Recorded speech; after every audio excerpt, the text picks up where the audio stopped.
At this time, I'm going to ask NHGA past president Glenn Walton to come up to the stage and recognize our honored guests and past champions here this evening.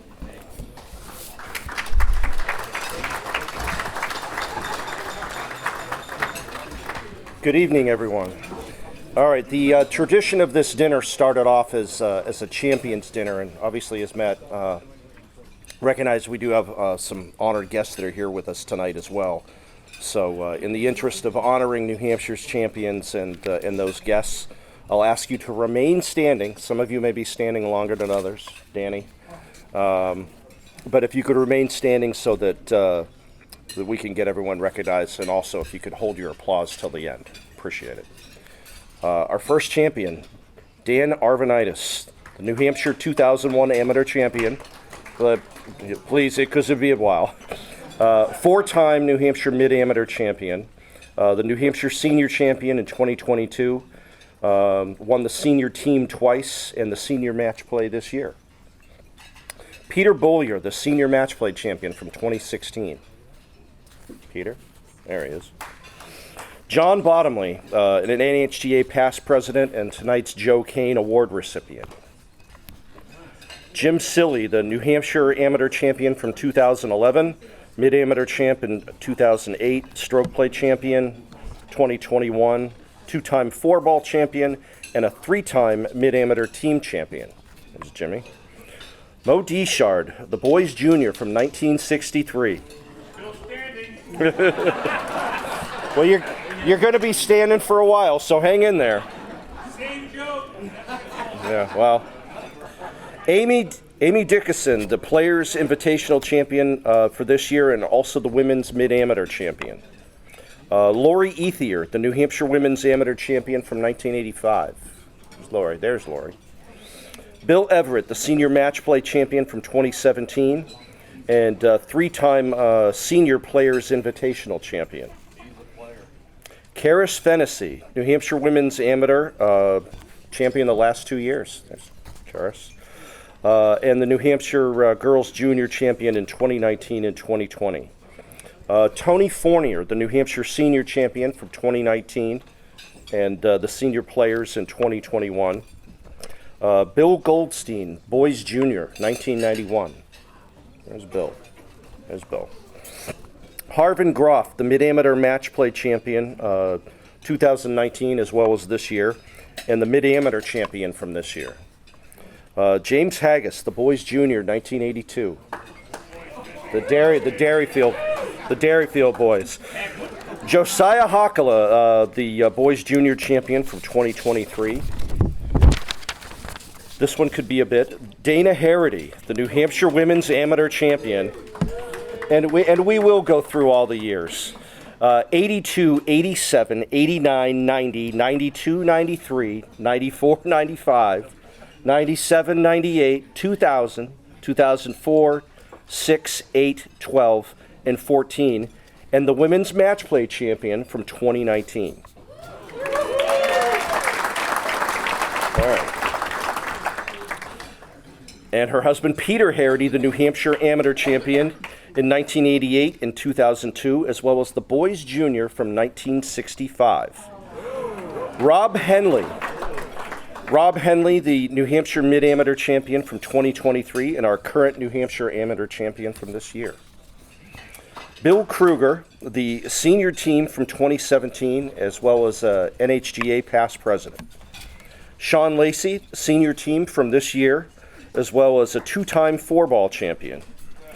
Dave Larrabee, the Boys Junior from 1984, and the Senior Players champion from this year. Rick Lavasser, an NHGA past president. There's Rick. Around here someplace. John Lewandowski, the amateur champion from 1984, as well as a three-time New Hampshire mid-amateur champion. Nick McDonald, the New Hampshire amateur champion from 2010, mid-amateur in 2016, and the stroke play champion from 2004 and 2011. This one may also take a little bit as well, but I think it's worth it. Bob Mielkars, the New Hampshire amateur champion from 1977, 78, 79, 82, 91, 93, 95, 96, and 2000. The New Hampshire Senior Champion in 2005, 10, and 15, as well as the Senior Match Play Champion in 2022 and the Senior Team in 2017. Another past president, Gary Philippi. James Pleat, our New Hampshire Amateur Champion in 2020 and 2021. Boys Junior in 2006. The Stroke Play in 2015. And the Mid-Amateur in 17, 18, and 2022. And Phil Pleat, the New Hampshire Amateur Champion from 1981, 85, and 97, with 8 New Hampshire Mid-Amateur titles, 3 Stroke Play titles, and 8 New Hampshire Senior Championships. Evan Rollins, the Boys Junior from 2022. Where's Evan? There's Evan. The pride of SNU. Cam Salo, the 4-ball from this year. Damon Salo, also the 4-ball from this year, and our Players Invitational champion from 2024. The girls junior, Maddie Savory. Where's Maddie at? There she is, Maddie Savory. Laura Shanahan Rowe, the New Hampshire Women's Amateur in 1999 and 2002. And as I recall, the U.S. Women's Mid-Amateur champion, I apologize, I don't remember the year. Another honored guest, Joe Sprague, a Joe Kane Award recipient. There's Joe. There's Joe. Craig Stekowicz, the New Hampshire Amateur Champion in 1990 and 1998. The Mid-Amateur in 91 and 2003. The Stroke Play in 2000 and 2007. Players Invitational in 2012. A 5-time Senior Match Play Champion. 4-ball champion back in 2003. And a 5-time Senior Team Champion. And the current, with his son Matt, the Junior Senior Champion 2024. Andrew Supranent, the Boys Junior from this year. Tara Watt, the New Hampshire Women's Amateur Champion in 2011 and 2020. The New Hampshire Women's Mid-Am in 2020, 21, and 22. Women's Match Play in 2021, and the Women's Team also in 2021. Another longtime volunteer, Patty Wildman, Joe Kane Award recipient. Dan Wilkins, New Hampshire Amateur, 1983. Danny? Brett Wilson, the Mid-Amateur Champion in 2013 and 2014, and the Junior Senior this year. And finally, Bryce Zimmerman, the 4-ball from 2020. There's Bryce. Ladies and gentlemen, your New Hampshire champions and honored guests.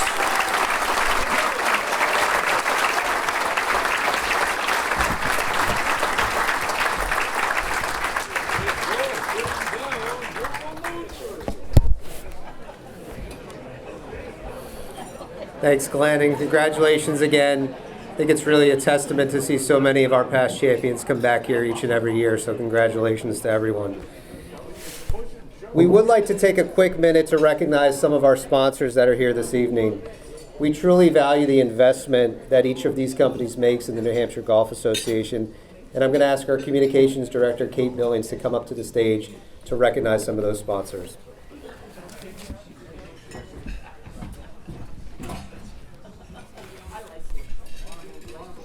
All right, good evening, everyone, and welcome. 2024 was certainly a special year for New Hampshire golf. We started the year by cheering on Jackson Jodwin from afar as he competed in the Drive, Chip, and Putt National Finals at Augusta National. We watched as Bob Mielkars walked up the 18th hole of his final New Hampshire Amateur at his home course of Concord Country Club, and in true Mielkars form, with a large crowd watching around the green, he rolled in the birdie putt to secure a spot into match play one last time.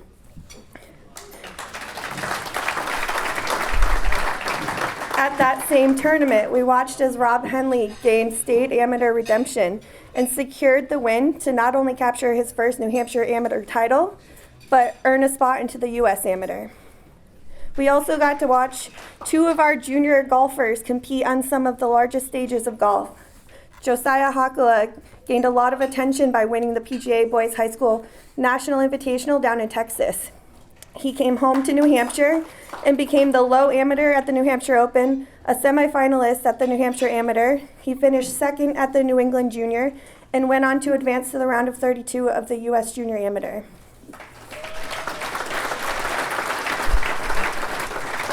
Karis Fennessy had a summer that we can all envy. After winning the New England Women's Amateur, she captured the New Hampshire Women's Amateur title again, this time by 18 shots, and won the New England Girls Junior Invitational, but she didn't stop there. She went on to earn a spot into the LPGA FM Championship at TPC Boston, and then was fortunate enough to compete at Pebble Beach alongside some of golf's greats in the Pure Insurance Championship impacting First Tee. Now we cap off a great season, honoring our Players of the Year, special award recipients, and inducting a new class of worthy individuals into the New Hampshire Golf Hall of Fame. Those are just a few of the special moments from the 2024 season. But what made those moments even more special was having our dedicated partners and sponsors by our side the entire way. We're grateful to our friends at Davis & Toll Insurance Group, Golf and Ski Warehouse, WeDo, C2 Vehicles, New Hampshire Distributors, Vigilant Wealth Management, and NBT Bank for their continued support of New Hampshire golf. We wouldn't be able to do what we do without their dedication and support of our organization. So I'd like to take a few seconds to recognize a few of our partners who are celebrating with us here tonight. So I'd like to ask Dan Mulkern, Marilyn, Eileen, Justin, and the rest of the NBT team to stand up and be recognized.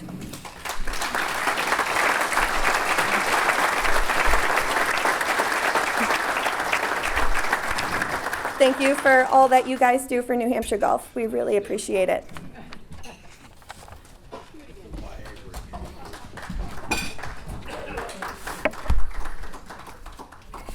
Thank you, Kate, and thank you again to our valued partners. As we continue to recognize the many contributions that are made from so many individuals, we're thrilled to once again invite our friends from the McDonough Foundation to present their annual Lenski Award.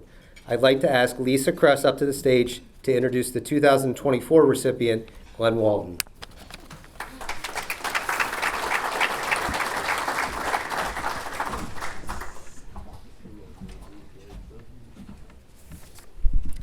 Good evening, everyone. First of all, thank you to the NHGA for giving us a few minutes to make this presentation tonight. My name is Lisa Kress, and I am the Executive Director of the McDonough Scholarship Foundation. For those of you who are not familiar with McDonough, our foundation raises money to provide scholarships to employees of New Hampshire golf clubs who are attending colleges and trade schools. We do so by fundraising at country clubs and courses through member and player contributions. We also hold an annual golf tournament, an online auction, and conduct other fundraising activities throughout the year.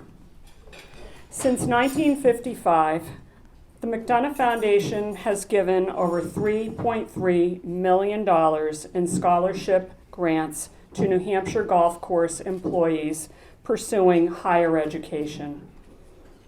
I'm betting we have a few McDonough scholars in our audience tonight, and we hope that McDonough made a positive difference when you were getting your start in your adult lives.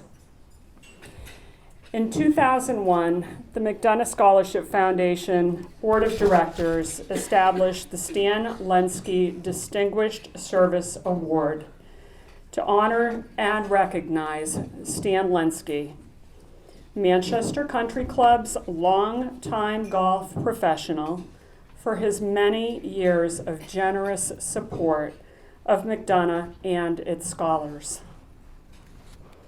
It is particularly meaningful to present the 2024 Lenski Distinguished Service Award to honor and recognize Glenn Walton for his many years of dedication and service to McDonough. You see, Glenn Walton was Stan Lenski's son-in-law. He is married to Stan's daughter, Kathy. The work ethic instilled in Glenn during his time as an Army Ranger has proved to be of great benefit to the New Hampshire golf community over the many years following his discharge from the military service to civilian life. The time and energy that Glenn has dedicated to the sport is extraordinary, both as a player, but more importantly, to all the primary organizations which promote and support the sport for the benefit of all golfers in our state. Glenn began as a volunteer with the NHGA in, I think, 2007 as a member of the course rating team. In 2010, he joined the NHGA Board of Directors and served as its president from 2016 to 2018. When he retired from the NHGA board in 2020, he stayed on as a starter several mornings a week at the stadiums. He's also been a member of the USGA course ratings team for many years. In addition to all that Glenn has done for the NHGA, equally impressive and appreciated are the contributions that Glenn has made over his many years of service on behalf of the McDonough Scholarship Foundation. Since joining the McDonough board in 2008, Glenn has immersed himself in many roles, serving as chair of our annual benefit tournament committee, which was mostly a committee of one at the time, then chairing the scholarship committee for several years after Rick Mahoney, Mitch Jean, and Jeff Ransaville. Additionally, Glenn served as secretary of our board, then went on to become vice president, then served as foundation president for 3 years. I was fortunate to join the organization in November of 2020 during Glenn's tenure as president. He was a generous mentor over the remainder of his term and then some. He has always made himself available to answer all of my questions, and there were many. He enabled me to get up to speed quickly and succeed in my position. His institutional knowledge, and he'll laugh at that, of the history and the development within the New Hampshire golf community is almost encyclopedic. Glenn has proved to be a valuable asset to McDonough and to every other New Hampshire golf organization he's involved himself with, and now on to broader horizons with the New England Senior Golfers Association. It is my honor and my pleasure to present Glenn with the 2024 Lenski Service Award. Congratulations and thank you, Glenn, for your loyal service to McDonough, all to the benefit of employees of New Hampshire golf courses throughout the state receiving financial assistance for their higher education.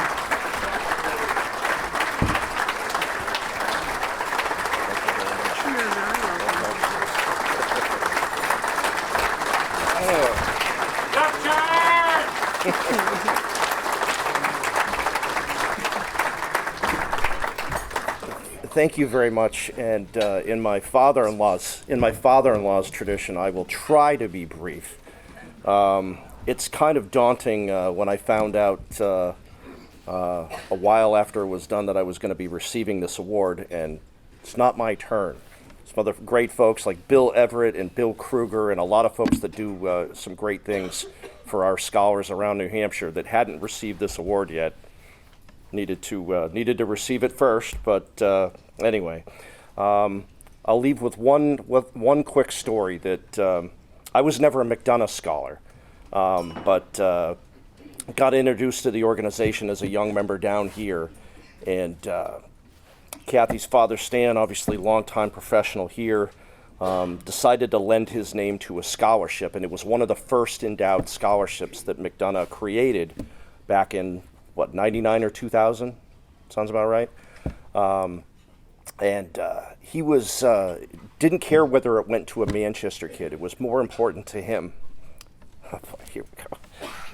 That it go to somebody from any club in New Hampshire, but it needed to pretty much be about the neediest kid that applied.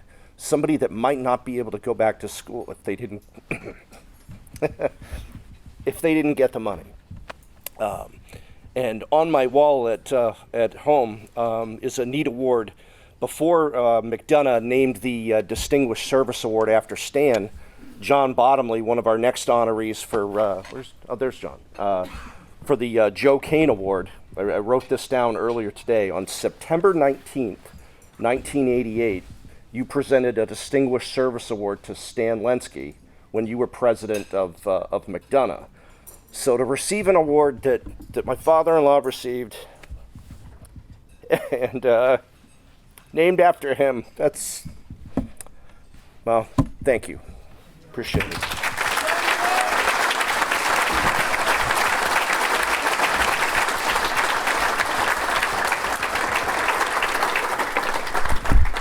Congrats, Glenn. Well deserved. Our final special award of the evening is the Joseph Kane Distinguished Service Award. For those that didn't know Joe, he was a beloved member of the New Hampshire golf family, a talented rules official, USGA committee member, and past president of the NHGA. Joe embodied so many of the traits that draw us to the game: honesty, integrity, generosity, and respect for the past, with an acknowledgement that the game must strive to be more inclusive and accessible for all. A founding member at the Golf Club of New England, Joe was instrumental in bringing the 2012 U.S. Junior Championship to his home club. It remains the only USGA championship to be held in the Granite State. In 2019, the NHGA established the Joseph Kane Distinguished Service Award to recognize an individual who personified those attributes that Joe held so dearly. I'd like to ask Mitch Jean to come up to the stage and introduce our 2024 Joe Kane Award winner, John Bottomley.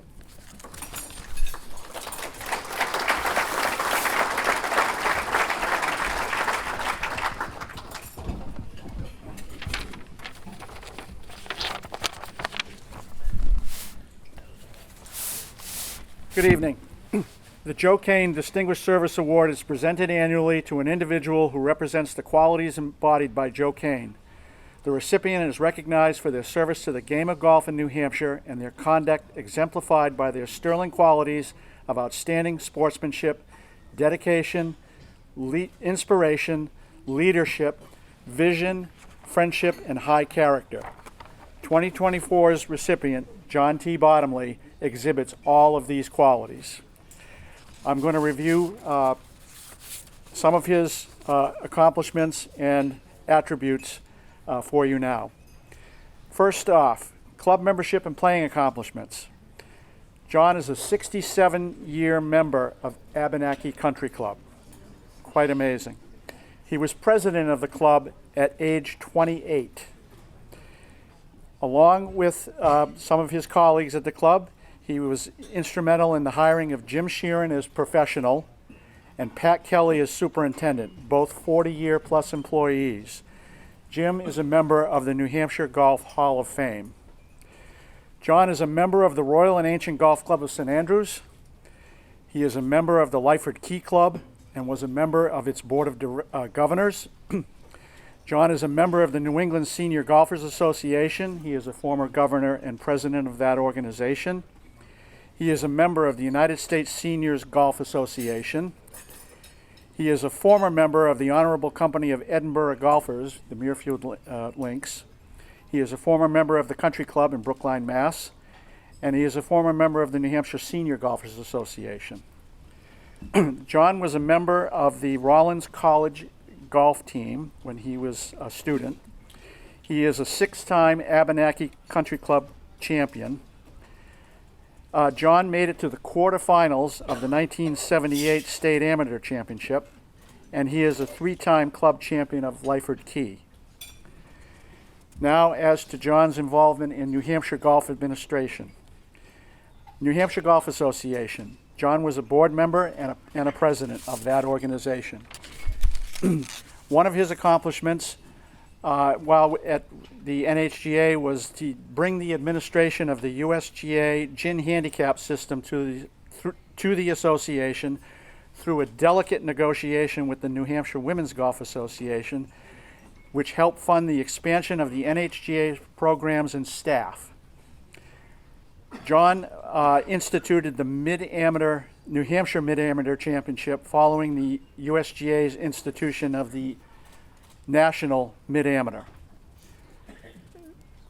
In connection with that, the United States Golf Association, John served on the inaugural Mid-Amateur Committee, and he was on that committee for 15 years. John conceived the idea for the Seacoast Amateur Championship, which held its 43rd edition in 2024. He was tournament coordinator of that event for 25 years. Richard D. McDonough Scholarship Foundation. John was a board member and secretary-treasurer and president.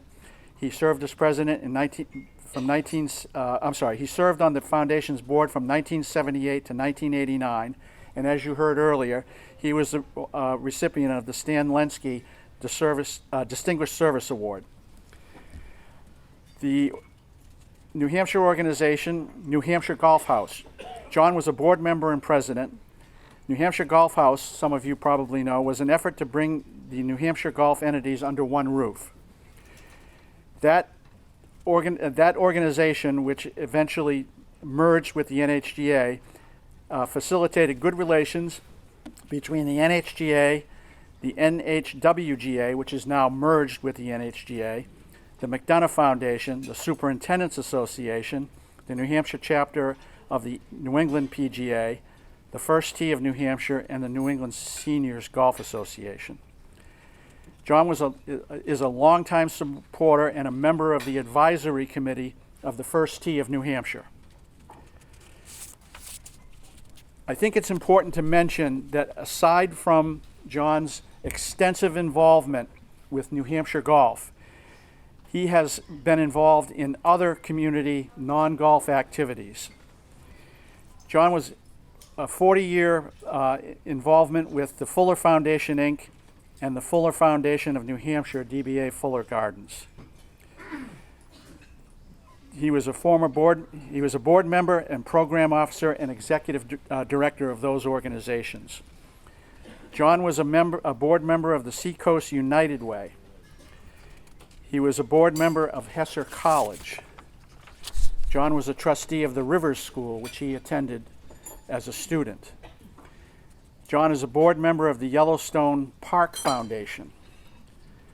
John served under 3 governors on the New Hampshire Pari-Mutual Commission. And finally, I want to mention that John was appointed by President George H.W. Bush to the President's Committee on the Arts and the Humanities and the John F. Kennedy Center for the Performing Arts.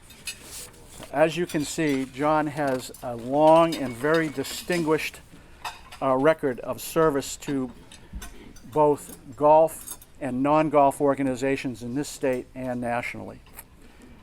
So it is my privilege and honor to call John up to accept the 2024 Joe Kane Distinguished Service Award.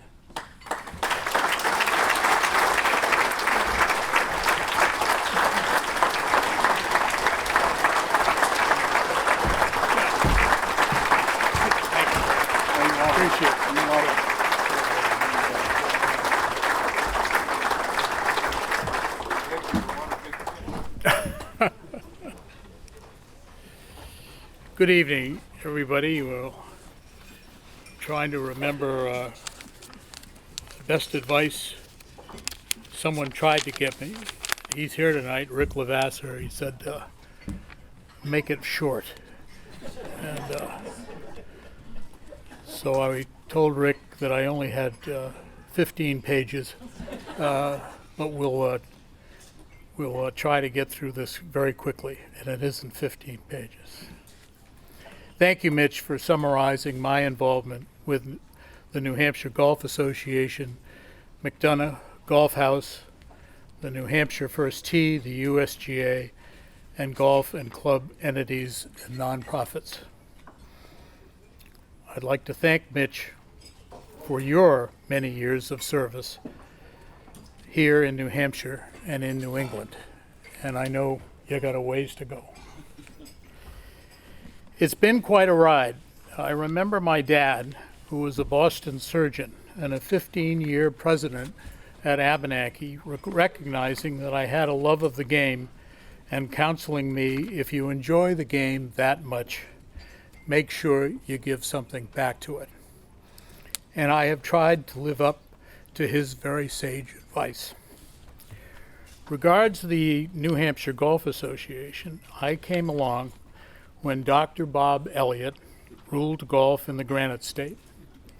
I want to state unequivocally here that without Doc, organized golf in the state most likely would not exist in the early decades of its life. Some in this room well remember his nickname amongst we players. I will simply state that it was spelled with a small g. We had our moments, but in the end we both loved the game, and look what the NHGA, the New Hampshire Women's Golf Association, and all Granite State golfing entities have accomplished. Each and every golfing organization in the state has grown and improved. The future of golf for us here in New Hampshire looks terrific. So I'm going to say congratulations. Thank you to Matt Schmidt and his team. Thank you to the former administrators of the New Hampshire Golf Association. John Jelly, Gary Philippi, who is here tonight, and Jeremy Sprints come to mind, and to all who involved themselves in helping to administer golf in the state, volunteer their time to improving the game in New Hampshire, and of course running an array of great events. I want to acknowledge some great friends here tonight. Chris Kennedy and Peter Clark, who back some 50 years ago helped me run Abenaki. And yes, we were all 28 years of age. Chris was golf chair and Peter was house chair. We made two important hires. One is with us tonight, our former green superintendent, Pat Kelly. Pat, stand up.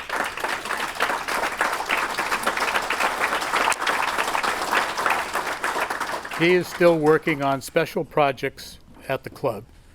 And also the New Hampshire Golf Association Hall of Famer, Jim Sheeran, who is teeing it up in Florida, but still working at Abenaki too. Both of these 40-plus year employees had a lot to do with taking Abenaki to the point where the members purchased the club, took it private, and brought it to the stability it enjoys today. Also with us tonight is Steve Craig, Abenaki's former treasurer and newly elected president. Congratulations, Steve. My involvement required time away from home, and it could not have happened without the support of my wife of 49 years, Nina, my children, Lisa and Tim, and Tim's wife, Lauren. Living on the seacoast, if you involve yourself in New Hampshire golf and other nonprofits, there are many nights you are driving north and west well into the evening after work and returning home late. Many a night on old Route 101, which some of us still remember, I wondered whether the hell I'd ever make it home. A very special thank you to Nina.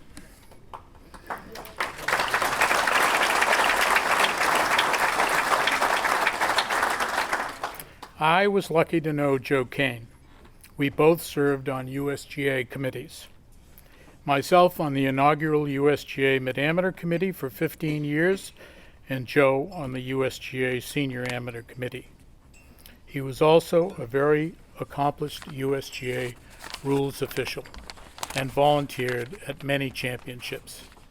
We had a lot of conversations about past and future the future of New Hampshire golf. And of course, his crowning achievement, which has already been mentioned, was bringing the first USGA championship to New Hampshire and at the golf club of New England.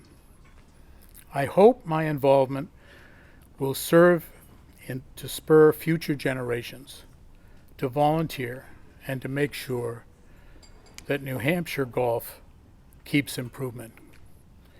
It is a very proud moment for me to receive the Joseph Kane Distinguished Service Award, and I want to thank you all very much.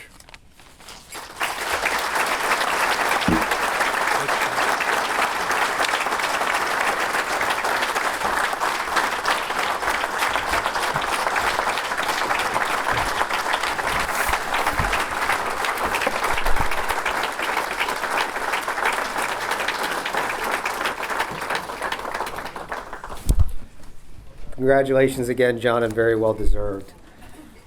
At this time, we need to acknowledge some of the outstanding golf that has been played by so many New Hampshire golfers over the course of the 2024 season.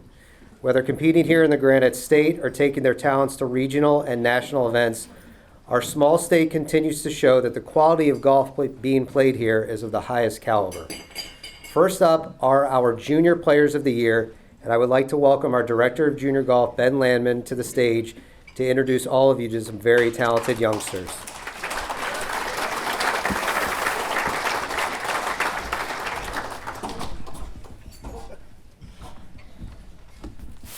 Thanks, Matt. Thank you all for being here. At this point, obviously, we're going to honor some of our Junior Players of the Year. Our Junior Tour is set up with divisions, so some of our younger kids, they play birdie, prep, and then we have elite levels. So we're going to go through those right now, and each division, boys and girls, gets a Player of the Year. So we'll start things off with the girls' birdie. Our girls' birdie Player of the Year saw herself atop the leaderboard all season. She started her year off strong by notching a win at the Junior Tour at Keene. Shooting a 9-hole round of 53, she was able to take home her first win by 13 strokes. She went on to win 3 more Junior Tour events, including Pembroke Pines, in the Junior Invitational at Abenaki, which she won by 14 strokes. Her best round came at Pembroke Pines, where she carded a 9-hole score of 44. Every junior Tour event she played in, she won. We are very excited to see where Alma's golf game takes her as she works her way through the Junior Tour ranks. So this year's Birdie Girls Player of the Year is Alma Schaefer. Come on up.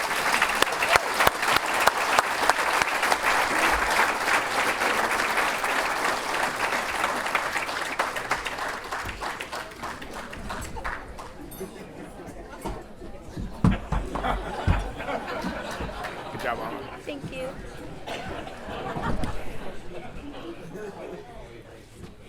I'd like to thank the NHGA for organizing these tournaments and having this tour. And I'd also like to thank Ben for organizing the NHGA tour.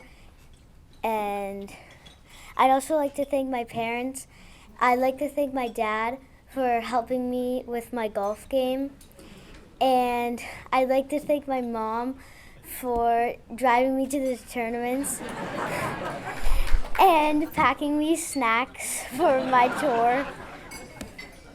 I'm looking forward to next year's tour, and I'm happy to be part of this golf organization. Nice work. Congrats.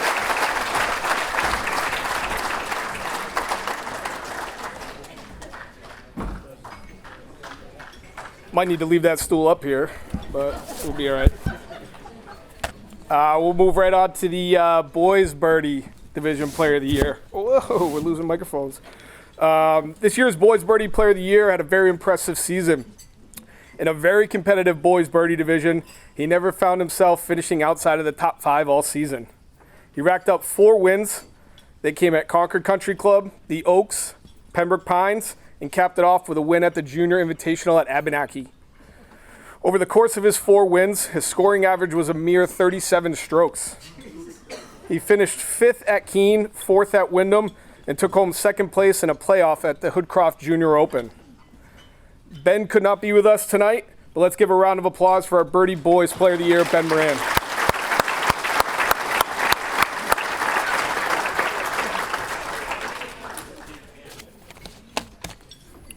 All right, moving on to our girls prep. In just her second year playing on the junior tour, our girls prep player of the year certainly made a name for herself. Playing in 10 total events during the season, she won 7 of them and came in second once. In her 7 wins, she won by an average margin of 5 strokes. Not only did this player dominate her own division, but she also wasn't afraid to take a shot at some of our elite events as well. At the Mike Ryan Memorial, she earned the top seed in the girls' flight during stroke play qualifying. She won her first 2 matches 8-6 and 7-6, landing her in the final match. She also teamed up with a fellow prep division player for the junior team championship. They went on to win the junior team by five strokes as prep players. Continuing not to shy away from the competition, she took on the field at the girls junior amateur and the girls junior stroke play. She finished tied for 4th in the junior am and 5th at the junior stroke play. She's a player that is always ready for a challenge, doesn't shy away from a conversation, and now has bragging rights over her brother Ty for the next year. This year's Girls Prep Player of the Year is Josie Lefebvre.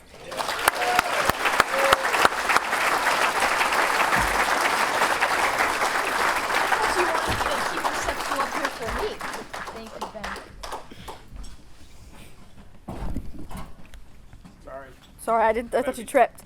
Good evening, everyone. I hope you've been enjoying yourselves. As Ben said, my name is Josie, and I'm so grateful for the NHGA, specifically Ben and all the interns that run the junior events. Every event I play in, I have so much fun and enjoy a lot. I have made so many new friends that are so amazing, and I really love playing with them. I also want to thank my family for supporting me and being my personal chauffeurs.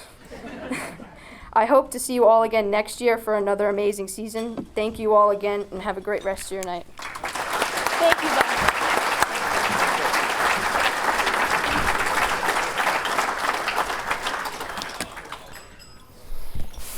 All right, moving on to our Boys Prep Player of the Year.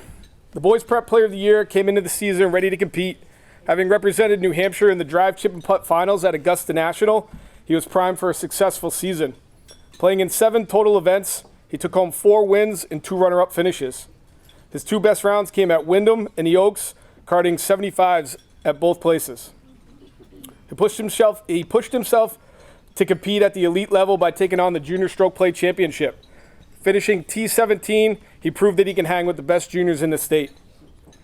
He capped off his season by helping his Bedford High School team capture the Division I state championship. And this year's Boys Prep Player of the Year is Jackson Jodwin.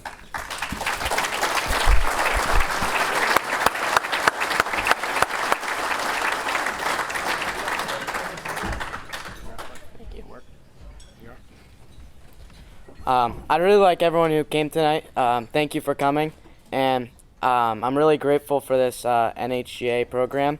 It's really helped me a lot, and I think a lot of other kids. I'd like to say thank you to all the people who support me, especially my family, and my coach Patrick, who I don't know where he is, but I think he's somewhere in here, right over there. I'm really looking forward to next season and what it will bring. So thank you.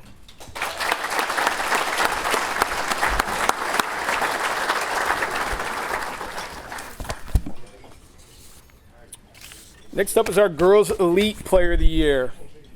The Girls Elite Player of the Year continued to rack up quite the resume across the state. Having played in 9 junior events this season, she won 6 of them and was runner-up in 3. Among those 6 wins, the most notable is the Girls Junior Am. Facing the state's top female golfers, she put together 3 very strong rounds in the 70s. A 75 in the final round gave her a 7-stroke cushion to take home the championship. Not only did she make her mark on the junior tour, but she also took on the state's bigger events like the Women's State Amateur. Taking on Rochester Country Club, she put together 3 very good days of golf and found herself finishing the championship tied for 2nd place with a previous Women's AM winner. Maddie has now added another Player of the Year award to her collection, having won this award in every division and now winning it for a 2nd consecutive year at the elite level. Give a round of applause for our Girls Elite Player of the Year, Maddie Savory.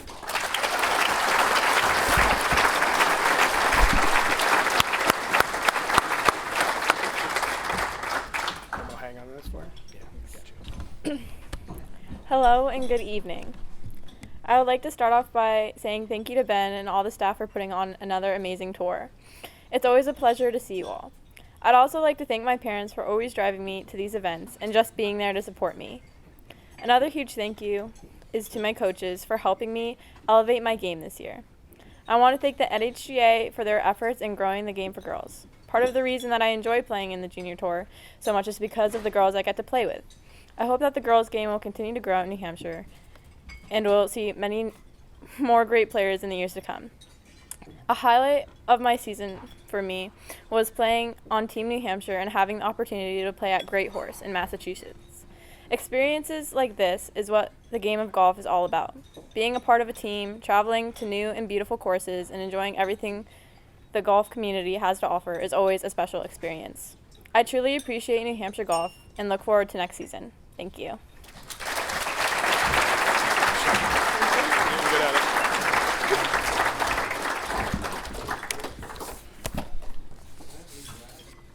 All right, moving on to our Boys Elite Player of the Year, another familiar face. The Boys Elite Player of the Year is no stranger to being at the top. Starting the year off with a playoff win at the Spring Series at Brentwood.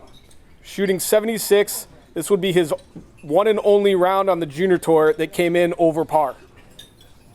Over the course of the season, other players would see his name on the tee sheet and assume they were playing for second place. Some of his biggest wins of the season include the Junior Team Championship and the Boys Junior Amateur. At the junior team, he teamed up with a former Player of the Year to dominate the field at Campbell's Scottish Highlands.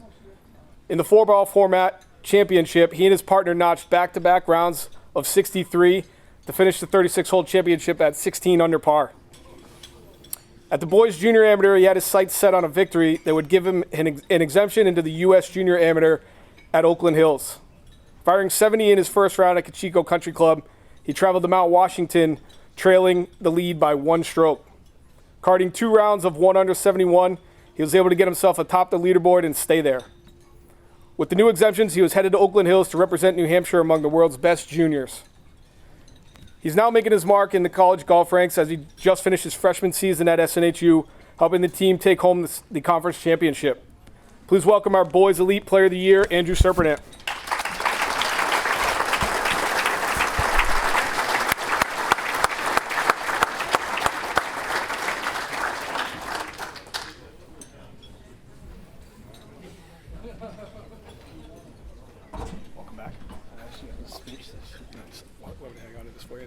Sure. Good evening. Thank you so much for this incredible honor. I'm so grateful to be named Elite Player of the Year. I'd like to say a big thank you to my coaches and my family. Your support means so much to me. Thank you to all my competitors for teaching me that golf is more than just a competition. And I'd like to thank Ben and the NHGA, and I'm looking forward to playing in all the adult tournaments next year. Thank you again for this award, and here's to a better year ahead of us. Thank you.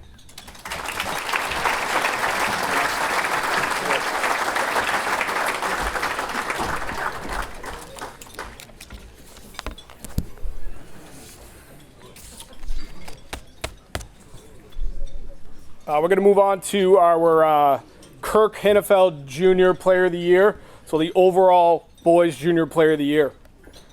This year's Kirk Hennefeld Junior Player of the Year put together one of the more impressive seasons we've seen from a junior golfer in our state. Not only did he make a name for himself within the golf ranks in our state and regionally, he certainly made a name for himself on the national stage as well. In the New Hampshire State Amateur, his qualifying scores were good enough for the 15 seed. Through match play, none of his matches went to 18 holes. He worked his way through the stacked bracket and found himself in the semifinals match.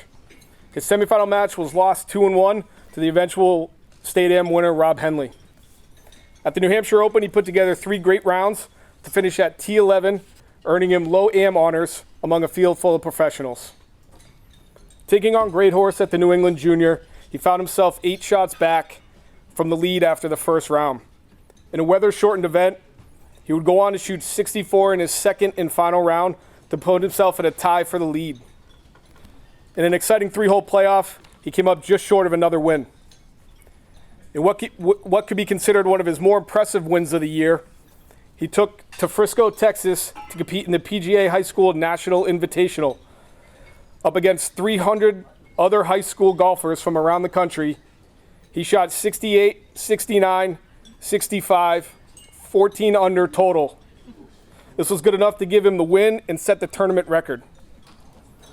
Earning a spot in the U.S. Junior Amateur at Oakland Hills, Josiah was ready to take on the world's best junior golfers. He earned the 43rd seed after the rounds of stroke play qualifying. He would go on to make it to the round of 32, losing 2-1 in a tightly contested match. So please help me in welcoming up this year's Kirk Hannafeld Junior Player of the Year, Josiah Hakala.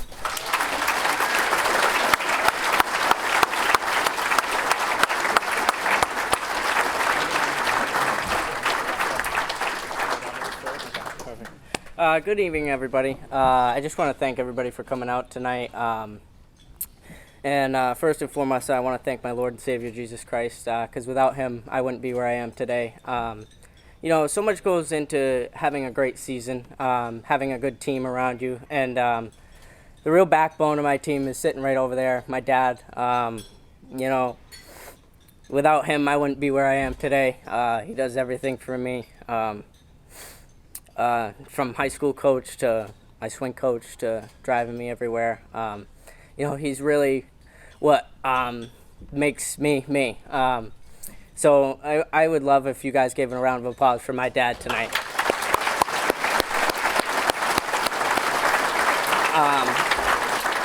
You know, next I want to thank Ben and all the NHGA staff. Obviously, it was a great tournament season for me. I had a great year, a lot of hard work. Yeah, I think that's it for me. So thank you to everybody.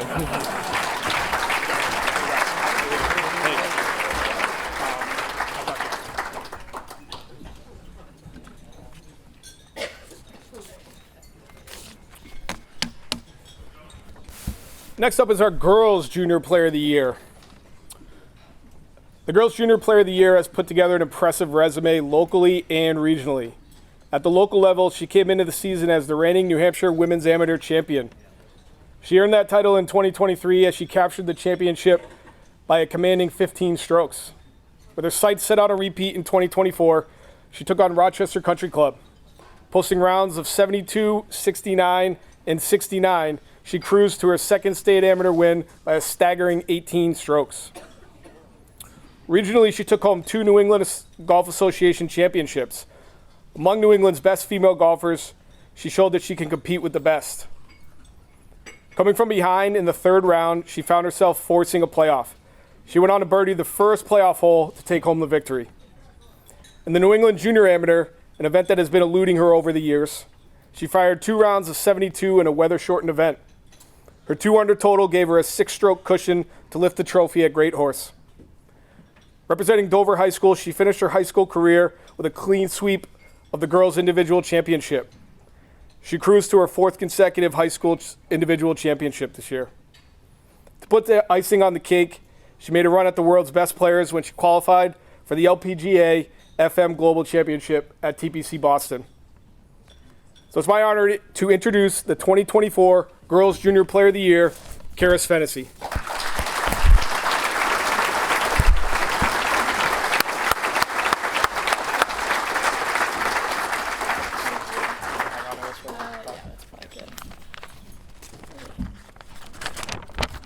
Don't know how my speech is going to compare to the others, but here it is.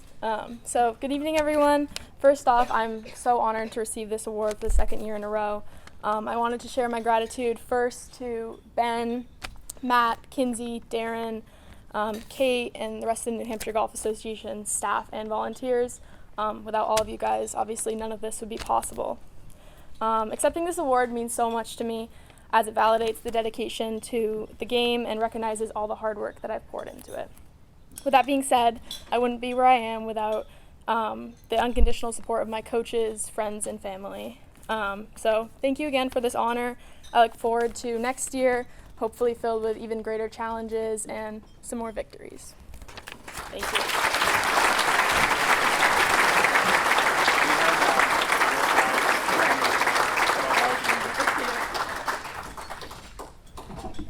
That's it for me tonight. I will introduce Darren McEachran, our women's director of women's golf.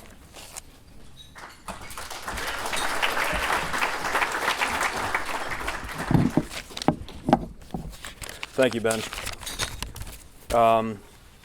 Thank you, everyone, for being here, and huge congratulations to anyone who is being acknowledged tonight. Among our Player of the Year award winners, I think consistency is a big trait from everyone. With Kat Bordeaux, she shows her consistency all the time. She is consistently elated when she wins a skin, even though she wins one every tournament. She's consistently down in Florida every time we do this dinner. And she's consistently kept her golf game at an elite level here in New Hampshire. Heading into the year, in the first event, she told me that a goal was to three-peat this honor. And while it took her a little longer to clinch the award this year, she once again put together another impressive season. A second-place finish at the Players Invitational, a third-place finish at the Women's Mid-Am, and a tie for fifth at the Women's Amateur show that she can still compete in championships. Where she continues to shine is the one-day women's stroke play events. Having played in 7 of these, Kat started off with 2 runner-up finishes and then proceeded to win the last 5 of those events in a row. In total, she competed in 14 NHGA tournaments and didn't finish lower than 5th in any of them, proving that she is deserving of this award once again. Please join me in congratulating the 2024 Women's Player of the Year, Kat Bordeaux.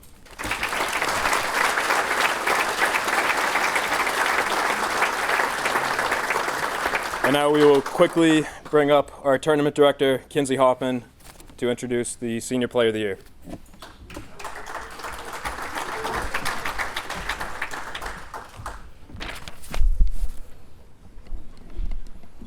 Alrighty. If anyone is experiencing some deja vu, it's because our Senior Player of the Year is so dominant in New Hampshire golf that this is his 5th year now receiving this award.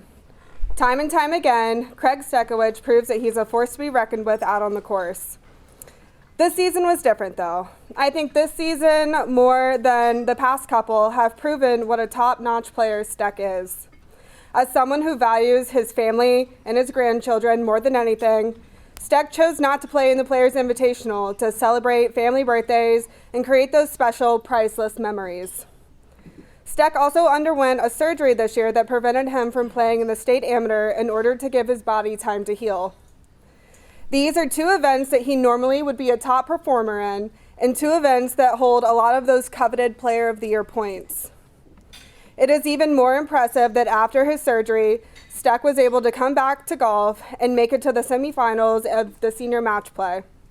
He was the low senior player at the Stroke Play Championship and even captured the title of our new Junior Senior Championship with his partner, Brett Wilson. Stek then took his talents to the New England Senior Championship down in Connecticut, where he won the Super Senior Division and placed in the top 10 overall. Craig Stekowicz has won almost every major that the NHGA hosts at least once, but somehow after all these years, the Senior Championship still seems to elude him, as he finished tied for runner-up this year. When you take into account Stek's resume this season and seasons past, it's honestly not surprising that his name is once again at the top. For the 5th year in a row, please join me in congratulating our Senior Player of the Year, Craig Stekowicz.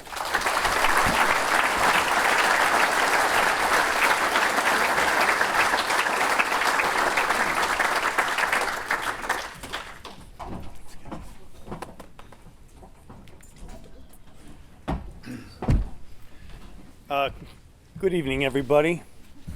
You know, I don't really know what to say. It's an honor to be here. And I think that this Champions Dinner, this honorary dinner that goes on every year has just, grown leaps and bounds over time.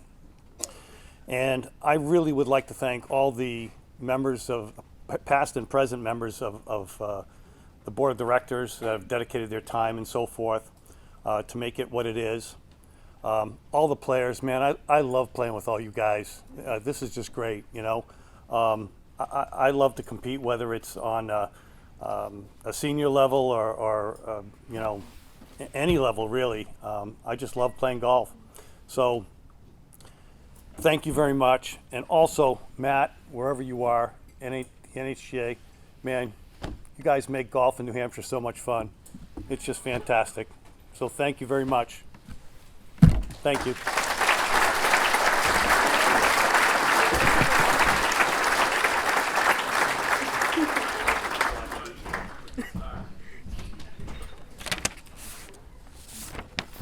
Alrighty.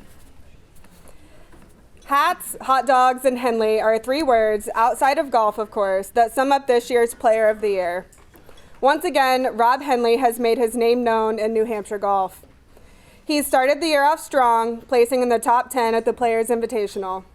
He and his partner, Nick McDonald, were tied for first at the end of the 4-ball championship, forcing a playoff against the Salo brothers, where they eventually claimed the runner-up title.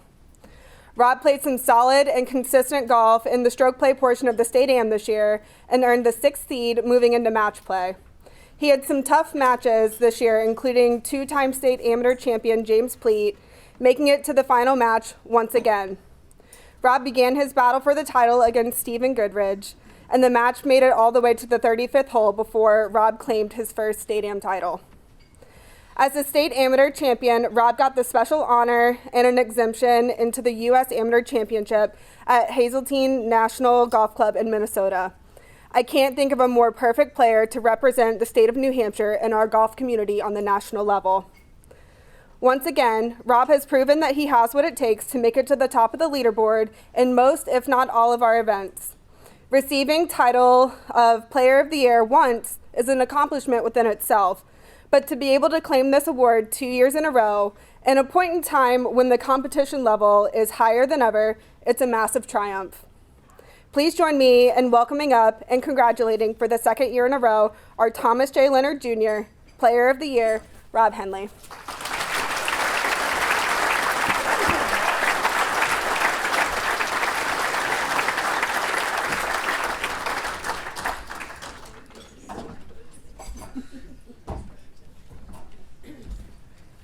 Thank you, Kenzie. Thank you for everybody for coming tonight. Massive thank you to the NHGA team for another amazing year. My wife's here tonight.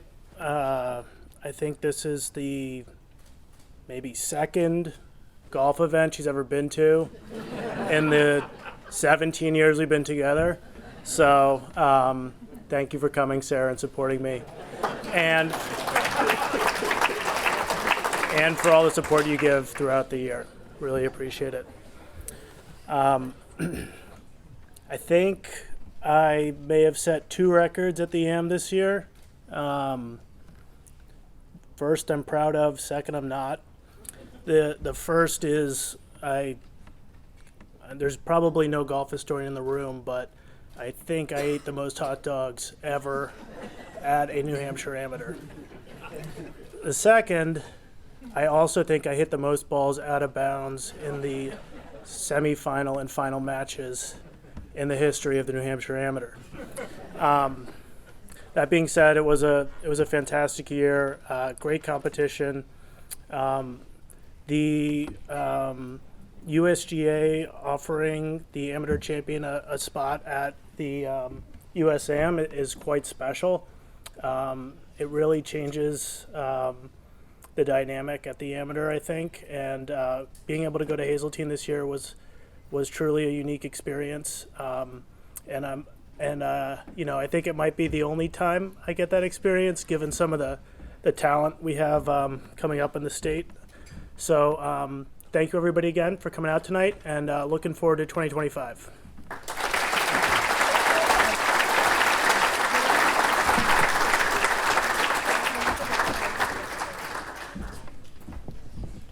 Congratulations once again to our Players of the Year, and I'd like to invite Matt Schmidt back up to the stage.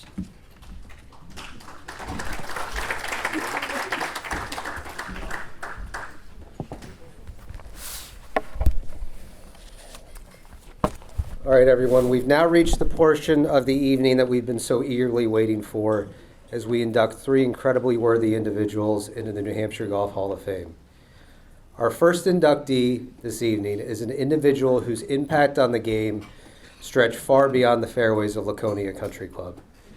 A talented and respected agronomist, we will soon find out that while Tom felt at home in the maintenance shop, his true love and purpose was defined by his family. It's my sincere honor to ask Emily, Grace, and Anna DiFonzo to the stage to accept their father Tom's induction into the Hall of Fame.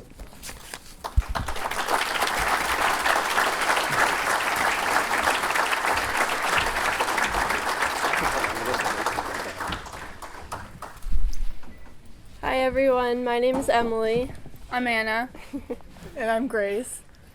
Thanks to everyone for coming out tonight. Thank you so much to the New Hampshire Golf Association for inviting us to be a part of all of this. And congratulations to all those recognized. My sisters and I are honored to stand here this evening and accept this award on behalf of our dad, Tom DiFonzo. Also with us tonight, our dad's siblings, Chuck, Margaret, and Paul, their spouses, Patty, Jim, and Linda, our grandfather and Tom's dad, Charlie, and a number of dad's colleagues. Dad's love for the golf course began in high school when he worked on the grounds crew at Unicorn Golf Course in Stoneham, Massachusetts. He went on to get his associate's degree from Essex Agriculture School and later earned his bachelor's degree in turfgrass sciences at UMass Amherst's Stockbridge School of Agriculture, inspired by his position as assistant superintendent at Winchester Country Club in Winchester, Massachusetts. In 1995, his superintendent career began, and he went on to hold superintendent positions at Georgetown Country Club in Georgetown, Massachusetts, Wentworth Golf Club in Jackson, New Hampshire, and what was formerly known as Ridgewood Country Club in Moultonborough, New Hampshire. In 2001, he took what became his dream job as superintendent at Laconia Country Club, where he remained for 18 years until he lost his battle to terminal cancer in 2018. Dad's career was noteworthy to all. His sales rep experience with Northern Nurseries in Barrington, New Hampshire, equipped him with extensive insight into the other side of turf management, and his immense knowledge became evident in his practice as superintendent. During this time, he had a unique opportunity to travel to golf courses across New England and became part of a community that reached far beyond the country clubs he worked at. He represented and served this community and the golf course industry with pride. He was a member of the Golf Course Superintendents Association of America for 28 years, holding positions as New Hampshire chapter delegate from 2009 to 2017, and chapter president of the New Hampshire Golf Course Superintendents Association from 2008 to 2009. Our dad was proud of the work he did to transform Laconia Country Club into what it is today. He was a driving force in finishing up the reconstruction of the course in 2002 and introduced innovative ideas to the board and membership, taking the course to a level of business unseen before for Laconia. Most notable to many of us was Dad's love for LCC's membership. He was not only a friendly face on the course, but a close companion to many members. Those who knew Tom know he attributed much of his success to his vast network of peers from the golf community. He would be humbled to see so many of his colleagues and friends here today. He would want to thank Dan Higgins, whom Dad worked under at Winchester Country Club, and who inspired the type of superintendent he went on to become. To Randy Pike, your work alongside Dad in finishing the reconstruction of LCC was instrumental to the creation of the course everyone knows and loves today. Thanks to Tom McCoy, Dad's Greens chairman, who appreciated Dad's plans for the club from the very beginning and broke down numerous barriers to support his vision. Thanks to Dan Wilkins and Todd Rollins, former pros of LCC who worked hand in hand with Dad to direct and run the club with membership committees before the introduction of LCC's first general manager position. Thanks to Charlie Wheeler, who currently serves as general manager of Laconia Country Club and who facilitated a smooth transition at the end of Dad's career. A huge thanks to Dad's loyal grounds crew. Without you, none of this would be possible.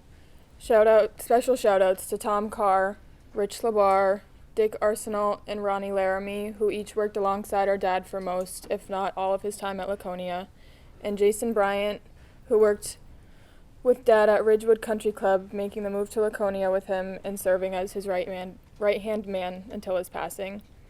The close relationships he formed with his crew was a testament not only to the great boss he was, but to the close friend he was to many.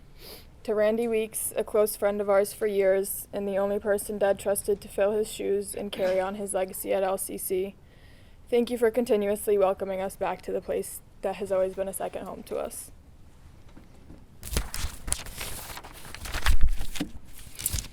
And to Laconia Country Club, you were an extension of our family and an irreplaceable part of our childhood. We will forever remember Dad waking us up at 4 a.m. on weekend mornings to go to work with him, though that work for us mainly consisted of eating the ground crew's donuts, writing the DiFonzo's were here on the assignment board, cutting holes in the greens that Dad would most likely have to redo, and riding on the carts with our beloved Border Collie Mo, who was just as much your dog as he was ours. We love the DiFonzo's Revenge Tournament each year, LCC Christmas and 4th of July parties, and watching the sunset on the 4th tee box on summer nights. Laconia Country Club's outpouring of love and support for Dad when he got sick was unmatched. The course held a DiFonzo Strong tournament, the clubhouse handed out DiFonzo Strong bracelets, and hundreds of members, colleagues, and friends donated to his treatment. The country club overflowed the church at his funeral, and Dad continues to be honored at LCC with the assistance of the McDonough Foundation through the DiFonzo Memorial Scholarship and Tournament. For years, you have not only matched the love that Dad poured into the club, but returned it tenfold, and we are eternally grateful. We again want to emphasize how honored we are to be here. While Dad's skill in the game was essentially non-existent, for those of you who played with our lefty father, you know he would say the same. His love for the game and for the golf course was unrivaled.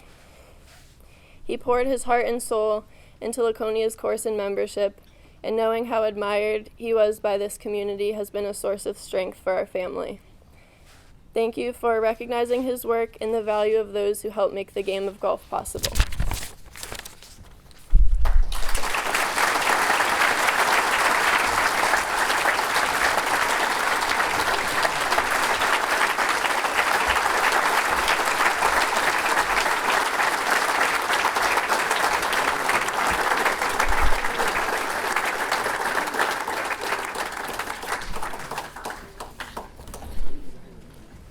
Our next inductee certainly conjures images of the consummate PGA professional.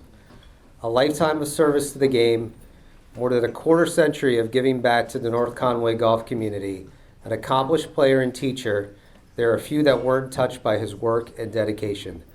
I would like to invite Todd Gallagher to the stage to introduce our next inductee, Larry Gallagher.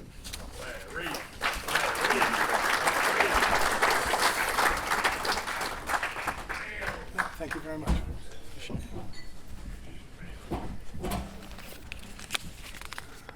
Good evening, everyone.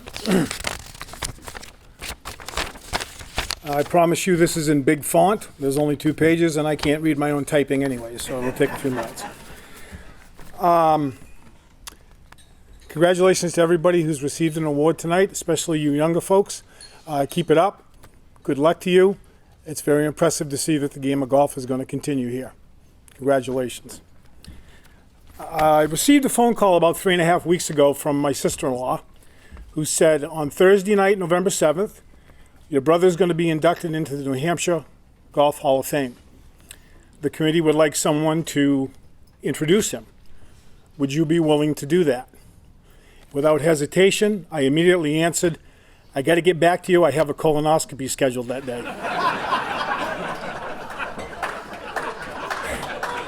I wish that was a joke, okay?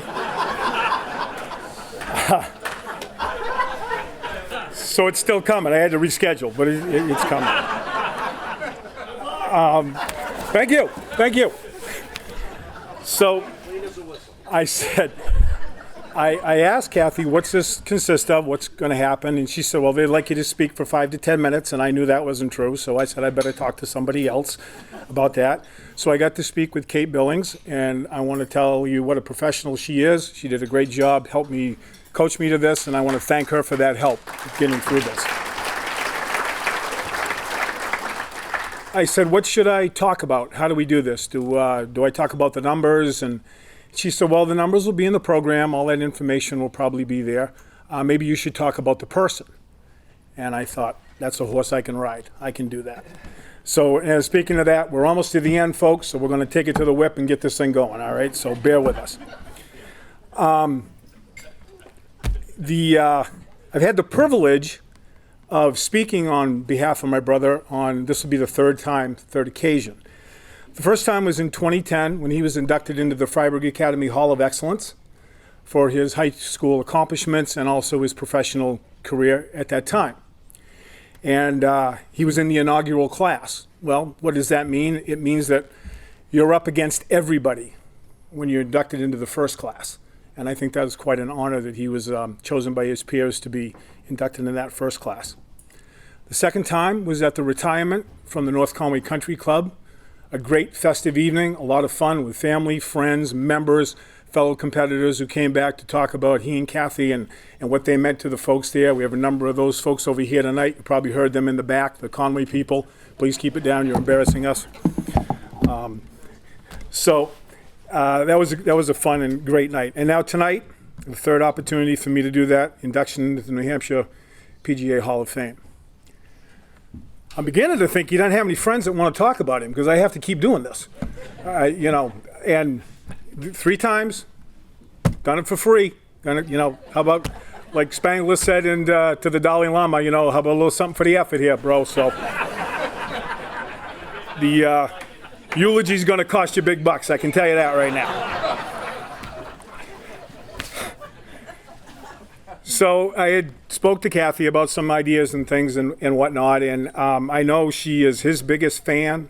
She's always been his biggest fan, and giving information to present to you tonight, I thought some of that stuff needed to be left out. She was a little overboard. I don't think the third place finish at the 1957 Pinewood Derby really was in effect tonight, or the fact that he ate 2 full bags of peanuts at a Red Sox game one time. I mean, that's not that important. So after thinking about it, I wasn't going to talk about numbers. I'm going to talk about words.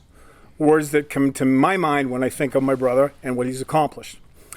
And as we said, idol. My idol comes to mind because when I was a freshman in 1978 at Freiburg Academy, Larry, Jill, and myself, my dad passed away, changed our life completely, but he put his golf career on hold and was there for me.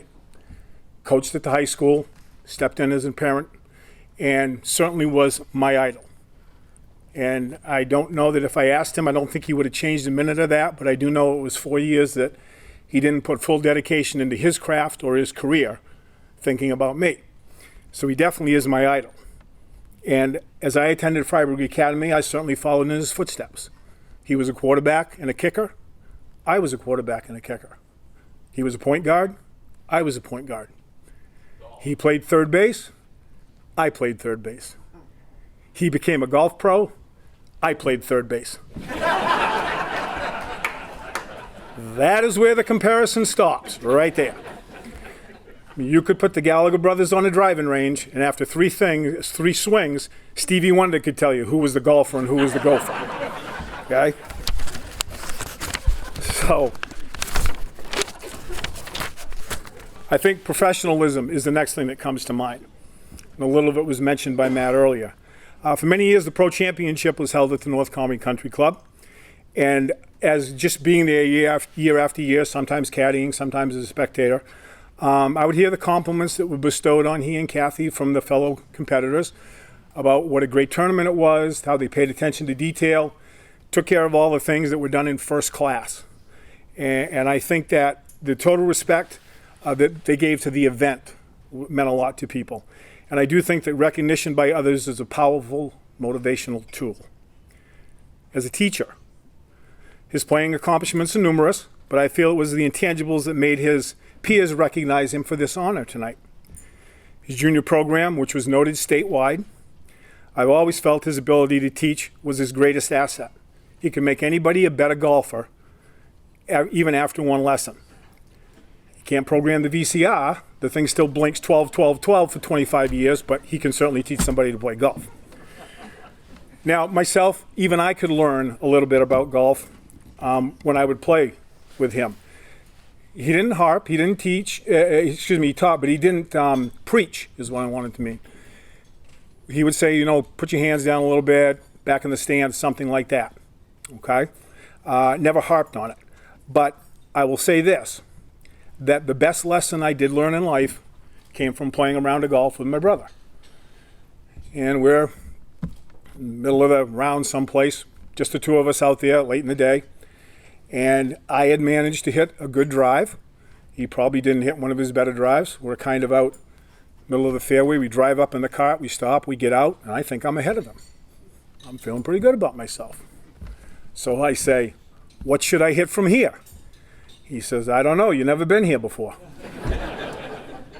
So the brother competitive kicks in at that. I'm a little ticked at that comment. So, okay, I'm going to show him. Now, I think we all know in life that in our epic moments and our tragic moments, we remember every detail that we possibly can. When your first child was born, when you asked your significant other to marry you first, second, or third time, however many you've gone through. Of course, you know, the tragic side, the loss of a loved one, or where we all were when we heard the towers were struck and things like that. So we remember those details. So you can decide whether this was a tragic moment or an epic moment for me. But in any event, I'm a little ticked off that, you know, he gave me that comment about not being here. So I pull out my Ping Beryllium 7 iron, and I am about to put the best swing you've ever seen on it. Bam. Dead left duck hook, cross the trees, out of bounds, over the river, and into a camping area where I scatter a bunch of Massachusetts canoers diving under the picnic table. Come to think of it, it wasn't that bad a shot after all if we strafed some of those guys. But I slam the club down, and I'm about to unleash a tirade of 4-letter words when I hear, hey. I stop. Nice soft voice, patience of Job. He says, you are not good enough to get mad. Now, I want you to think about that. It got a laugh, but in all honesty, I have remembered that to this day. I tell that story every time I play golf, probably because I can't remember if I told it to the group at the first time I played with them. But nonetheless, I tell that because it has meant a lot to me in life. You know, if you're not qualified to do something, don't expect those results. If you work at it hard, you get those results. So I think that's one of the most important lessons that I have learned from that. And then another word, and I'm going to end on this, another word I think of when I think of my brother is the word make. M-A-K-E, make. Not make money, not make a 3-foot birdie putt, but make friends. I think that a night like this doesn't come along if you don't have others in your life. Make memories. The path we travel leaves us with a story, and stories love to be told, and that's what we're all about here tonight, telling stories. So you make friends, you make memories, and then last of all, make a difference. And being a part of others' lives and making them better and the best they can be, well, there's nothing better than that. So I believe that, as I said, making friends, making memories, and making a difference. Now, you guys might want to write that one down. That's going to be big. That's right up there with 7 years ago. So feel free to write that one down. Well, in any event, I have taken enough of your time. A lot of tomfoolery, a lot of fun. It's a very proud night for us. I certainly hope it's a proud night for him. I am honored once again to speak on his behalf, and I am very proud to present to you for induction into the New Hampshire Golf Hall of Fame, my brother, Larry Gallagher.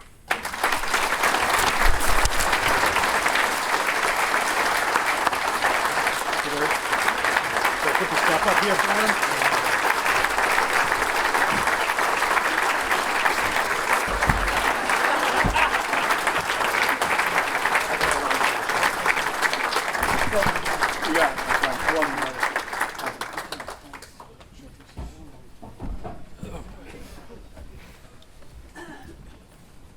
Bobby Drew still here?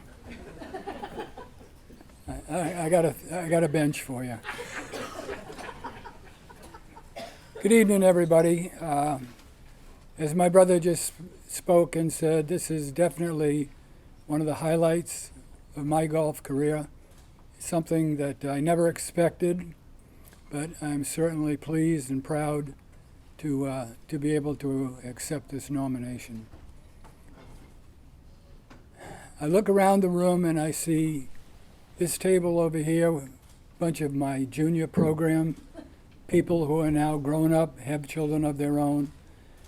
I look at the other left side of the room and I see supporters of mine who have gone to numerous pro-ams, traveled up and down the state of New Hampshire, and such very dear, close friends that really make a difference in your day. I'm not going to take very long. I need to thank my lovely wife, Kathy, who has been shoulder to shoulder with me through the whole start to hopefully not finish yet. My brother, Todd, my sister, Jill, and her husband, Ronnie.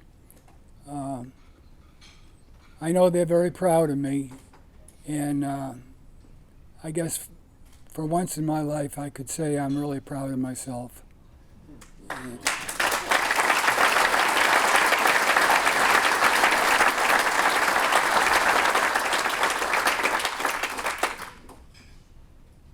Well, I'm going to get off the stage because we got Danny Arvanitis coming up. And it's going to take a while. Again, thank you for the prestigious award. I'm very grateful, and I hope you've had a good evening, because I certainly have. Thank you.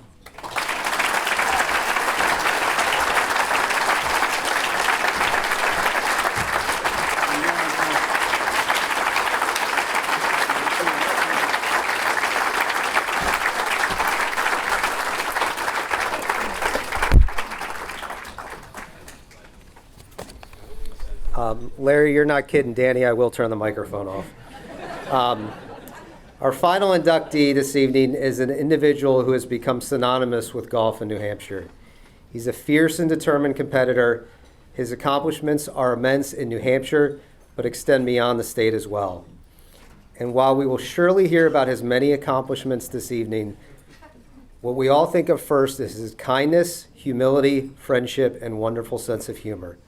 I'd like to ask Tim Leonard to the stage to introduce our final inductee, Danny Arvanitis.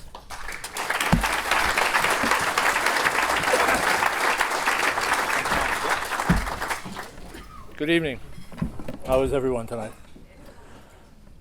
It's been a wonderful journey for me to be with Danny for a small part of this tremendous career that she's had. We all know about his number one love, which is his family. He has Matt and Katie there. Now he has his grandchildren, Andrew and Emma, there. So I'm going to tell you some stories, maybe 3 other loves that he has. And it's all from one tournament that I happened to be with him. It was a 2002 United States Mid-Am, played down in Greenwich at Round Hill and Stanwich Country Club. So we're out there, and as you guys know, Danny, his number one love really is golf. But Danny, even though he's got all the gadgets, you know, he's got the lasers, 27 of them, he's got 54 putters, he's got it all, that he is still a feel player. Sight and feel is more important to him than anything. So we got through the practice round at Round Hill. Now we're at the practice round at Stanwich. I think he's hitting it pretty good. We get to the 8th green. He's up there, he's putting a few balls. He looks around him and he goes, Timmy, yeah, Danny. He said, I want you to go to the trunk and get the other set of irons I have in the trunk. Okay. So I go to the trunk, get the other set of irons, bring them back, and I'm walking around going, who the hell does this? What good player, 9 holes from starting the tournament, changes his irons? He did. He hit it great for the next 2 days, easily made the match play. We knew what he was doing. His second love, which I'm not sure all of you know this about him, is dog racing and racetracks. Yeah, big time. So, as we're sitting in the hotel in Stanwich, which is pretty good, we're having shrimp cocktail up in the concierge lounge, they're giving it out free for us. We decided to go to Yonkers Raceway, the great asphalt jungle in New York. Off we go. We go down there. We walk into this place. It's like we're walking into Suffolk Downs, Rockingham, or Seabrook. You'll see the same cast of characters, just different names. You know who the gamblers are, and you know who the golfers are, because they're all together right there. So we stay there during the night, and we both made some money, which made it real nice. Now I'm going to tell you about his third love, which, to be perfectly honest with you, may be his first love. It's a little bit sad for him right now. But the New York Yankees are the biggest love in Danny's life, without a doubt. So here we are, sitting there in Stanwich. Matt's coming down to watch him play. We get 3 tickets to Yankee Stadium. Now this is 2002, and it's old Yankee Stadium. And Danny's never been there. If I could show you, I wish I had a picture. I wish I had the phones that had good pictures back then, of how happy and in awe this man was as we went into that stadium, walked around to get to our seats, just sitting there watching where the guys he grew up watching played that in that field. He sat there for 9 innings, the happiest guy I have ever seen in my life. And the reason I say this may be his number one love is this year we were lucky enough. I hit the lottery. We got to go to Augusta. So Johnny Lewandowski, Danny, myself, and my son Patrick, we go down to Augusta. We go down on a Wednesday, so we get to see the practice round and the par 3 tournament. The look on his face in Yankee Stadium was so much better than it was when he was at Augusta. I mean, it was night and day. I mean, he was great at Augusta, but if you had to see what it was like when he was there. Now, on a personal note, as I look around this room, there are many good friends and many good acquaintances that I have that if I had not been part of this journey with Danny, I wouldn't have. And for that, I am eternally grateful. So, without further ado, I'd like to introduce my friend into induction to the New Hampshire Golf Hall of Fame, Danny Arvanitis.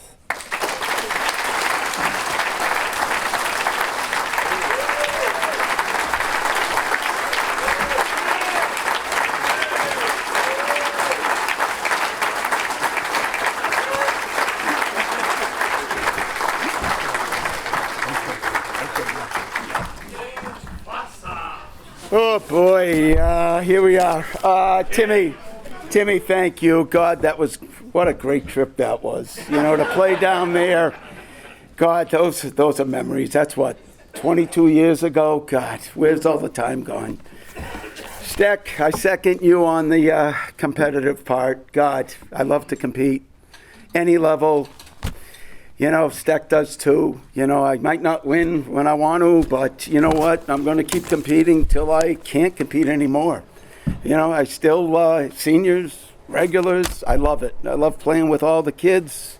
They might hit it 80 yards by me now, but boy, do I have a good time with them. And, hey, it's a great journey. Anyways, here we go. Boy, 55, I'll read it. 55 years of tournament golf, probably 1,000 tournaments, maybe more. To put in a short time frame, Katie, what did you tell me, 45 minutes? No, just kidding. 15 minutes. It's really hard. A lot of ups, a ton of downs, believe me. But the people I befriended and met along the way was definitely worth whatever result came about. Tri-States, USGA events, New England events, New Hampshire events. Geez, I had such great times. And, geez, I wouldn't want to change places forever. But so, Timmy, I'm going to take some of your minutes. You were short. Good. Larry was short. Good. So hopefully it won't be too long. I got a lot of pages, but it goes fast. Grandkids, Emily and Andrew, they have school tomorrow. So getting close to bedtime for them. So I'll read the speech. It will make time go a little shorter. Okay, I'd like to congratulate all the players of the years, the winners, and major champs for 2024. It's not easy to win, so great going to everyone. Next page. Also like to thank the NHGA, Matt, Kinsey, Katie, Ben, Darren, Ray, Kaylee, Pat, Bruce, all the volunteers for everything they do. They run a great tournament, especially the old CYO tournament, now the Mike Ryan tournament. A lot of us grew up playing in it. It was one of the big majors on the junior schedule. The numbers went down over the years, but now the NHGA has taken over and looks like it's back on track. So Matt and staff, thank you.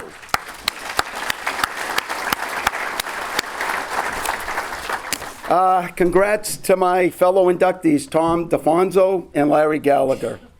I didn't know Tom, but everything I hear about him, he was quite a greenskeeper and a great person. So congrats to his family. Larry, oh boy, what can I say about you? Oh, hey, if I break down, sorry. That ceremony after winning the 2001 State Am was so memorable. Walking down the railroad tracks, following the bagpiper to the practice green was so special. You timed it right. No train coming down the tracks. Blaring the whistle we all hear out on the golf course. Great going. The overhead picture of the golf course from the first tee you gave me still hangs in my room. I see it every day. Great memories. So congrats to you, Kathy, the membership at North Conway. You're so deserving of this honor. You're a great pro and a great person. Thank you. On a side note, I gotta say thank you to Brett. Is it Belcastro? He was the sign, what do you call it? The sign bearer or the whatever, keeping score. I didn't know that. He's married to Lauren Ryan, Mike's daughter. And about 3 or 4 years ago, he told me, he said, you know, I followed you all those holes. So I says, wow, that's fantastic. So Brett, boy, you've grown up. And thank you very much. Okay, where did all this start? Derryfield Country Club, the Moon, as we call it. No moon anymore. Jeff Radar and staff have it in great shape. No more cracks in the fairway. The humps and bumps have lessened. What a great place to grow up at. A lot of juniors played there. Always had somebody to play with. Thankfully, I grew up just down the street and could ride my bike there, brown bag it, and play golf all day. Great, what a great life. To thank everyone, I'd be here for a while, and we don't want that. I do want to mention a few people I met along the way and learned from. The membership at Derryfield always supported me. How can I say anything? Guys, thank you for everything. Always supported me. Johnny Lewandowski. God, I caddied a little for him as I was young, and as time went on, we formed a pretty good partnership. Just watching how he played, presented himself, taught me a lot. Always said his tenacity of playing was one of his strong points. I also always said him, Peter Harrity, Bobby Milkars, the toughest outs I've ever played against, and God bless them, they're great players. Anyways, where am I? Went to a lot of tournaments together with Johnny. The camaraderie was great. We did win a few tourneys together. Now his playing time has lessened. Other interests. Still learning from him. Politics. Eating the fish he catches. Tuesday was a great day for Johnny. God bless you. Also, the pros at Derryfield. Red Ryan. That's a name from the past. Jeff the Blade Taylor. Jungle Jim Giafranti. Last year's Hall of Fame inductee, Mike Ryan. All the assistants. Matt Botibo, Bobby Hooper Drew, Kirk Hannafeld, Joey Clark Jr. How could I not get better playing with these guys? I mean, they were just fantastic. And now, current pro, Corey Mansfield. In fact, boy, if it wasn't for Corey and my son Matt, I'm not sure I'd be playing competitive golf anymore. After a bad putting display at the State Am at Abenaki in 22, poor Jimmy Jankowski and Jared Lamoth had to watch it. God, it was awful. In fact, I switched to putting the short ones lefty the last 12 holes. Jeez, didn't putt bad. Huh, Stan? I remember Matt telling Corey, give my father one of your putters. So what does Corey do? I talked to him a couple days later. Corey gives me one of his long putters and said, stick with it. You know, I practiced with it for 2 weeks and finally felt comfortable. Now, the 2 to 4 footers, I have a good chance with. A lot of sleepless nights and lost hair, if you can notice. God, used to have some nice curly hair. It wasn't fun. Now I'm sleeping better. Not sure the hair will come back, so thanks, Corey and Matt. You know, we've had a lot of good number of men and women win state AMs and mid-AMs while being members at Moon. Maddie Burrows, Johnny Lewandowski, Tara Watt, Andrea Morell, Louise Billy, Rachel Plant. That's another name from the past. Boy, great. I mean, we've had a ton of people. And, you know, a lot of different shots to hit at Derryfield. Great 19th hole. I mean, I think we all know that. In fact, Steck grew up there. His father, Paul, was a longtime member, a great guy. Phil played there a few years. And look how good they are. I quit counting the other day at 30 major titles between them. My finger just got tired. God, you know, there's a bunch of them with them. But hey, you win 1 or 2, you've done great. Shout out to their wives, Ginny and Lisa, for marrying and getting the boys out of Manchester. Not sure I would have won 12 city titles if they were still around. So thank you, girls. A few more pages. I remember winning my first major NHGA title in 1986, the Mid-Am at Cachiko Country Club, about 40 years ago. A lot of you weren't born then. You know, they started the Mid-Am in 1984 for players 30 and over. Johnny Lou won the first 2. I won the next 2. Then Johnny won the next one. So the Derryfield duo had a good grip on the trophy. Then the cavalry came charging after that, so it kind of lessened our wins. 2 of the best rounds I've ever seen played were in the Mid-Am. Not by score, but by the conditions we played in. Peter Hoole at the 1989 Mid-Am at Portsmouth. I don't think it was 40 degrees the last day. A lot of us played in it. We remember that. It actually was briefly snowing. I remember Johnny telling me he hit driver into the par 3 fifth hole. The wind was so much against us. He was short, said no moss, went into the clubhouse, and stayed warm while we all were out there playing. God almighty, that was good. Anyways, Peter, you know, I think he shot 74 that day. Par felt like 80. He went on to win. So, a feather in his cap for that. That was unbelievable playing. The 1997 Mid-Am at Brentwood South. Conditions were so windy. I played with David Friel all 3 rounds, and he mastered Jurassic Park like it was nothing that last round. I think he shot 3 or 4 under, went on to win. So, geez, great. Hey, David, great round. All right, where am I here? Back to Cachiko. I remember the greens were so fast, and it was real windy. Opened with 81, but hung in there and shot 71, 71 next 2 rounds to finish at 13 over. Yes, 13 over. And tied for first. You know, things went my way. Played off against Jerry Maxfield, great guy, and won. So it gave me the confidence that I could win at the big level. What did the late Jimmy Valvano, basketball coach at NC State, say? Don't ever give up. All right. Oh, here we go. Another page. We're getting close. Hey, I played a lot of great courses in USGA events. Bandon Dunes, Stanwich Country Club, Wade Hampton, where poor Phil had got the salad bar. He should have gone to the casino with us. But whatever.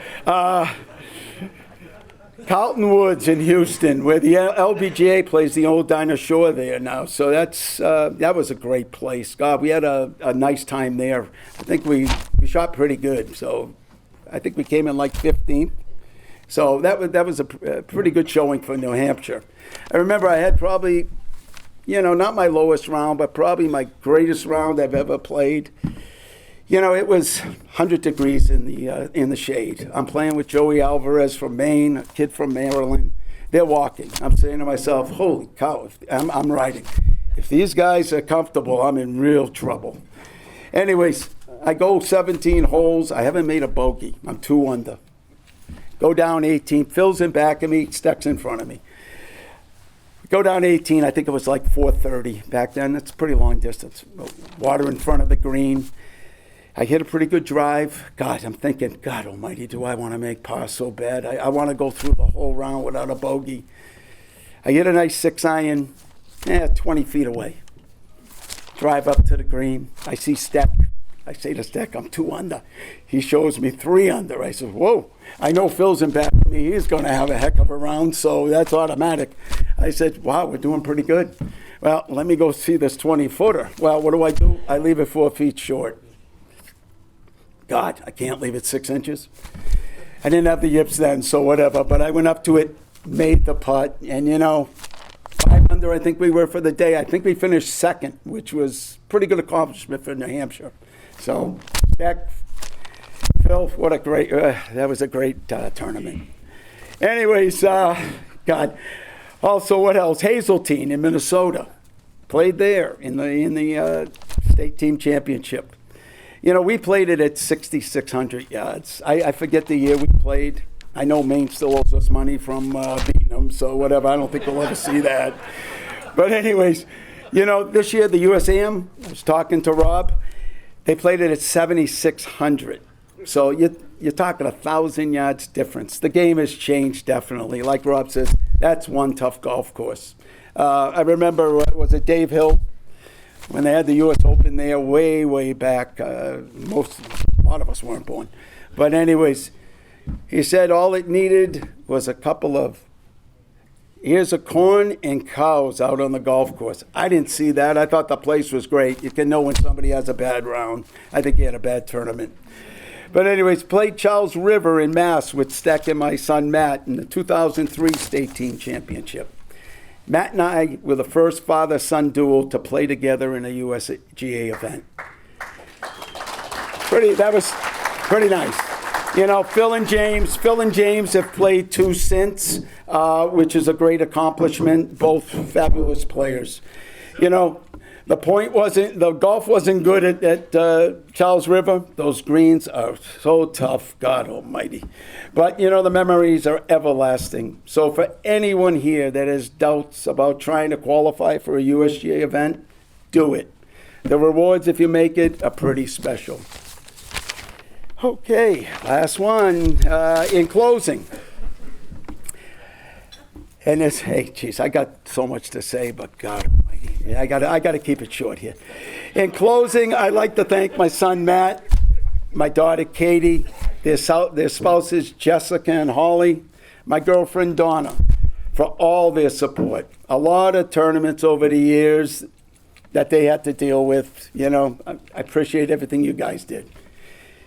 And as Kate Billings asked me, how does it feel to be included with the other inductees in the Hall of Fame?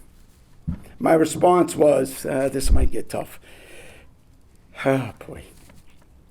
To be included with Phil Pleat, Bobby Mielkars, Rich Parker, Kirk Hannafeld. People I played against who I have tremendous respect for as players and people, and all the other great inductees. It's an honor I'll cherish for the rest of my life. Thank you.